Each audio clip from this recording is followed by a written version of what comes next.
Okay, students, I'm going to show you how to start our next project. Go to File, hit New, and we're going to do a custom canvas this time. We're going to change the width to 64, and we're going to leave the height as 32 to create a rectangular surface for this project. Hit New Drawing, hit OK, and now I have a rectangular canvas for this drawing. We're going to be creating a landscape. You can select any landscape. I often enjoy drawing seascapes. The first thing I'm going to do is I'm going to come down here to my color palette and I'm going to select a blue that I enjoy. For seascapes, I like to select kind of a sea green, which is this greenish blue color right in through here. And I am going to sketch in my horizon line. I want my horizon line to be straight across the page, and then I'm just going to kind of block in some color with the pixels all the way down to create kind of a nice base. When you're drawing water or painting water or depicting water with color, you're always going to start with the lightest value furthest away from the viewer. And then we're going to put the next layer of color into the design. And then I'm going to click the next shade and I'm going to slowly darken my colors as I work my way to the bottom to create the effect and the illusion that my horizon line is far away from my viewer. Just like so. Keep darkening as I work through. Remember, we want it to be a little pixelated, so I'm going to go through and add a few more pixels as I work here. Finally, my last value is going to be right in through here. It'll be my darkest value, my darkest shade, to show that water really close to the viewer. Then I can kind of fix and tweak some of my background colors by going in and adding a few more pixels to kind of break up the water to make it look just a little bit more realistic. I'm going to go ahead and select my blue for my sky, so I'm actually just going to go one shade up and I'm going to snag a nice blue color, and this is again going to be the lightest tint on the horizon, and it's going to get darker as I go up towards the highest point in the sky. So I'm going to grab another darker shade, kind of a medium shade to kind of blend those. I don't want it to be too abrupt. I want it to be gradually getting darker.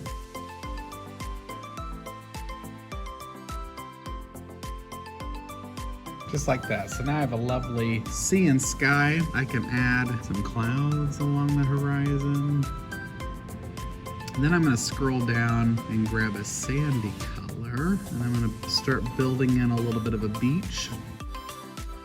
For this project, you can do a seascape like I'm doing, or you can do a landscape if you prefer. I'm gonna grab a darker shade here.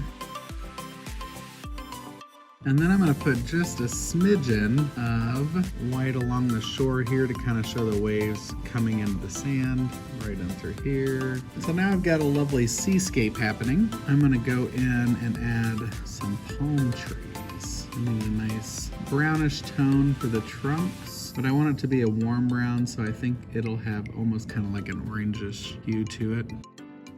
And then let's give it just a little bit of a highlight. And then I'm going to grab a green, and I'm going to go ahead and sketch in my palm tree shapes. And grab even a darker green.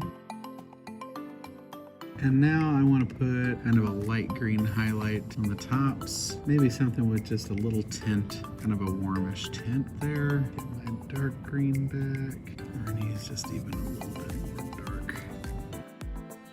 And then I might put just maybe a little bit of a seagrass on this side. Kind of like some grasses that you might see growing along the beach here.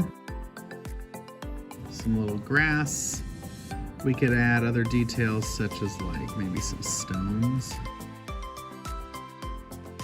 And then I need to go up and fix my water. And there you have it. There's how you can kind of create a pixelated landscape or a seascape of your choice. So the first thing we're going to do is we're going to choose our subject matter.